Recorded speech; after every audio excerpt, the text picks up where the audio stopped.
not really a huge fan when it comes to Stark Farm, nor am I a huge fan of Maximum Velocity since it's my least favorite in the F-Zero series. However, will be an interesting setting for this story. Hey guys, welcome to another F-Zero one-shot. This one takes place after the events of Ending It All, as well as PJ the Empyrean Colonist. Since I tried before with the Empyrean Colonist, I wanted to branch out from GP Legend to Maximum Velocity, and this one is no different. The Bostonian Comes Home is actually an origin story of my favorite pilot, Rick Wheeler. So, after 150 years, he has decided to visit there to see how much has changed there. Alright, without further delay, let's get on with the show, shall we? Alright, the Bostonian Comes Home. Okay, let me just say that this story can be quite inaccurate as far as locations go. These are only made for just general ideas. Two things that inspired me throughout the F-Zero series, both the intel I found at the end of Left 46 in the anime, as well as a certain location for Maximum Velocity, which I think I've already spoiled. Tinsel had always wanted to visit Boston ever since she first heard that Rick was actually born there back in 2423, which is the year I came up with in my F-Zero timeline, so deal with it. He stated to Bert that he was raised on a farm in rural Boston. He had a Labrador named Axel until he died from illness, and his father was a racer. He had to help out his family constantly since not only he and his father were fit for heavy duties, but also due to Mom's weakness from her illnesses after Rick's tumultuous birth, which was mentioned that his mom was suffering through illness, and I just wanted to back it up. It was also stated that he's an only child as well as since he received the ancestor's mantle bestowing him as Ryo Suzaku II, as mentioned in Ryo's Immigration. Even though he seemed to be the Brooklyn type, he was actually fresh from the heart of Massachusetts. I thought you were actually from Aeropolis.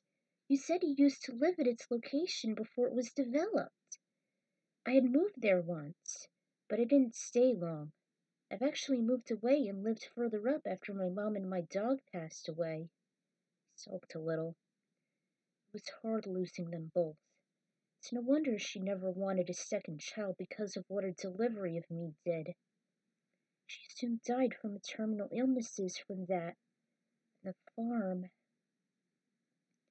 Tinsel spoke as she laid a hand on his broad shoulder. Don't blame yourself. I used to lose my parents too. I guess you did need the change of location since that must have been a burden to you and your dad. Mention of his old man perked him up. Well, at least it wasn't too big of a loss. I mean, I went on to become a stock car racer, just like he was.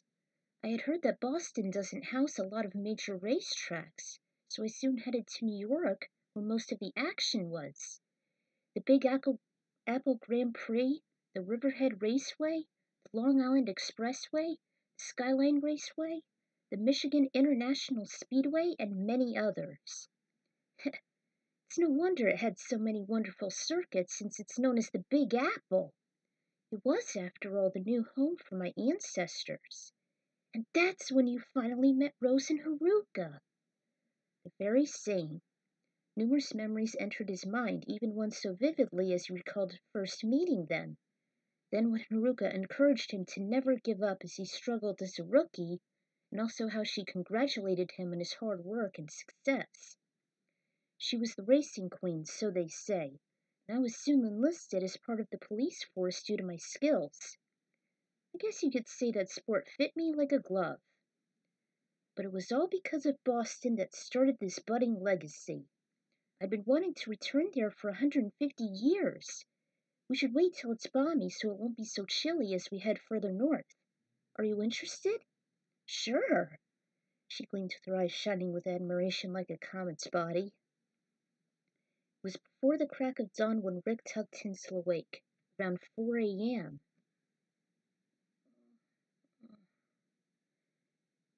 She barely opened her eyes, barely seeing her fiancé smiling and whispering at her. Time to get up, Tinsel. Uh, but Rick, it's early. I'm still sleepy.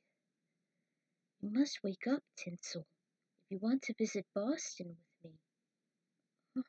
Boston? Why so early? Because we can avoid the hefty traffic going there. There aren't any warp gates to use for shortcuts since it's still on Earth. But we can beat them. You can rest in the cockpit during the drive, though. It takes about 4.5 hours by machine. Slowly but surely and groggily, Tinsel sat up and soon left the bed. Rick was already packed, and he assisted her to bag her own clothes for a few days' journey, and even helped her dress her exhausted self. He escorted her inside the Dragonbird EX, started the engines, and drove off. Using the GPS signal, he followed it toward his destination while Tinsel slumbered soundly in the passenger seat behind him. The opaque section was just enough to block out the artificial lights from his LCD screen and the city lights.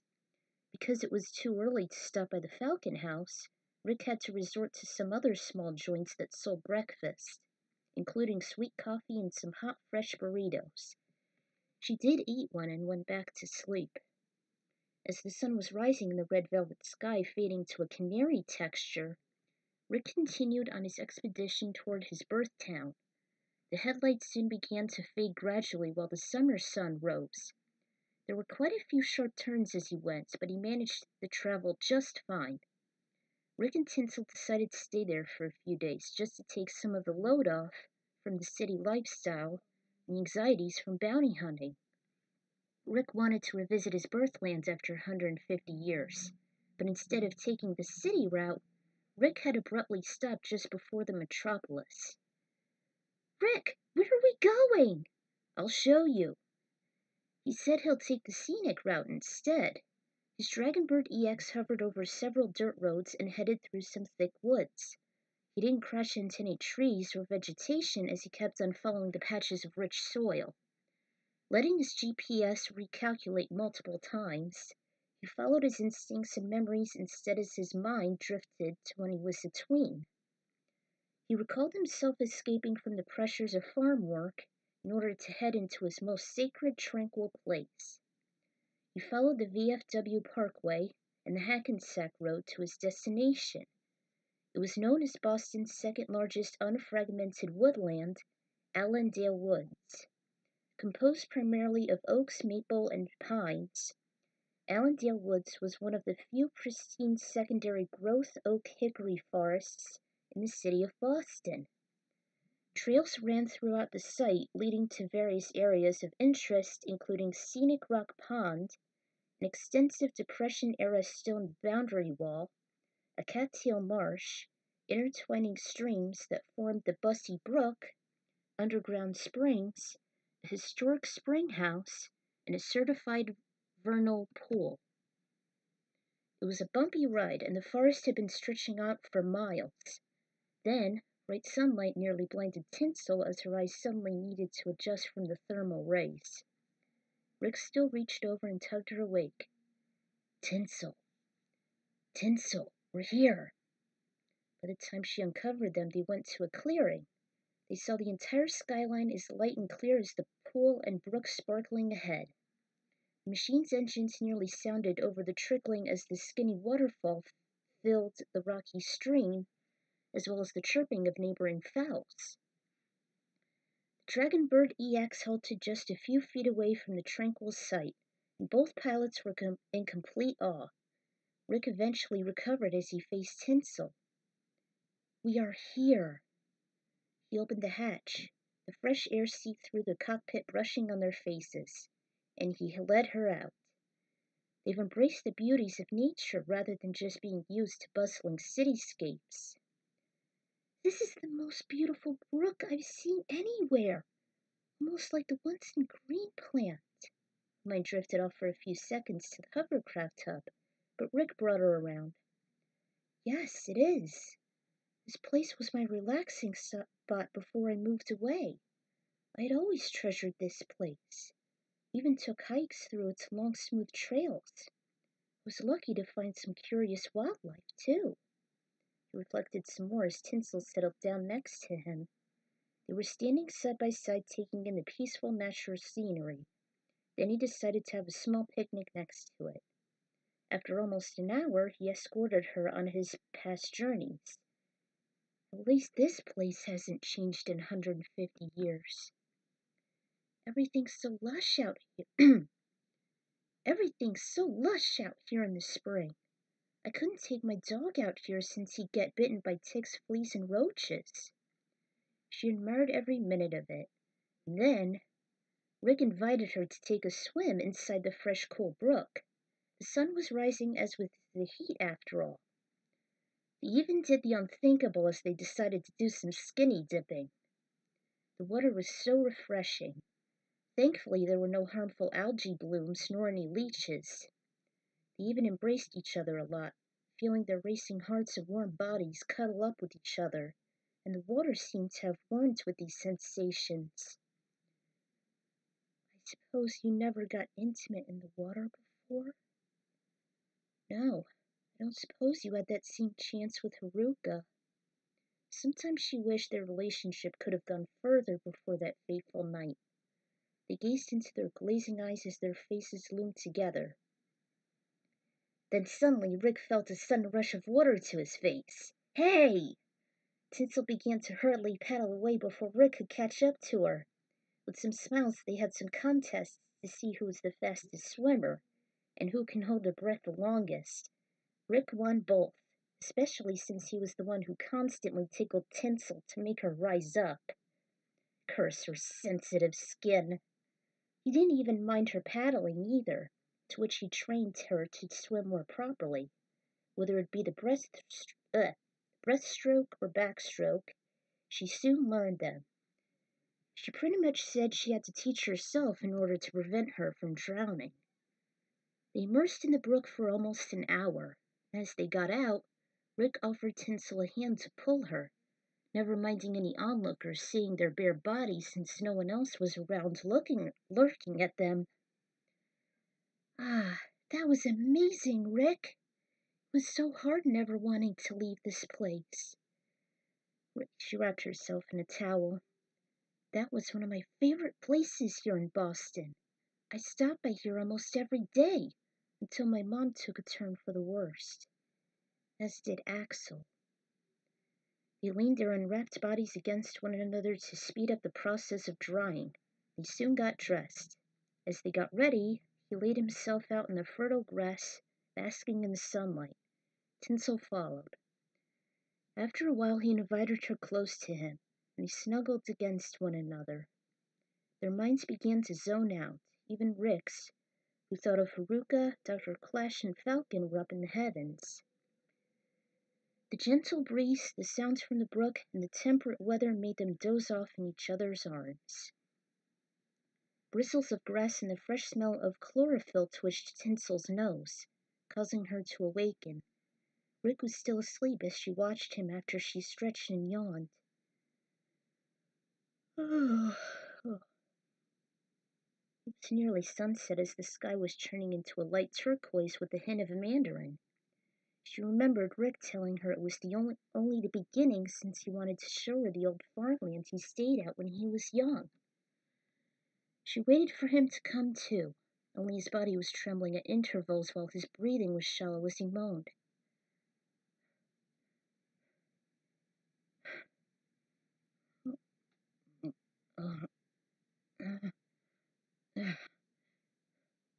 Whatever dream he was having surely was intense. He squeezed his eyes before they shut open. His heart was racing like one of the ancient stock cars at the Daytona 500, which I actually saw today, but got postponed because of the rain. He began to calm down as he saw a blurry vision of Tinsel caressing his upper back. Are you all right? You looked as if you were having a nightmare. He rubbed the thick layers of sand. I'm okay. It's actually a nice dream, but it just got more intense as the momentum was going. What was it? An F-Zero race? I'll tell you later. Right now we need to go to my former home. I don't even remember dozing off. Tinsel was thankful for the reminder, as she'd nearly forgotten it after she slept.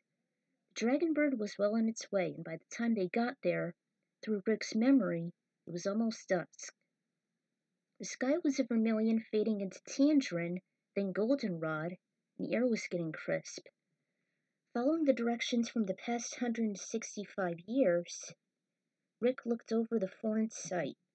Instead of having rich soil and a small bright green pasture, as well as familiar landmarks like a tall silo, tractors, or a barn or ranch house, it wasn't what he'd expect. What is it? They both beheld a barren wasteland as far as the eye could see. There was no plant life whatsoever, not a single tree, hedge, or patches of grass, nor straw. Everything was empty, dry, and lifeless, and those badlands stretched on for miles around them excepting where they were. Not a single ungulate was around, either, grazing in the non-existent grass, or a fowl clucking in a coop. Rick's devastated farmland intruded his mind from his lost memories. The landscape was deafeningly silent. Rick broke it as he thought out loud.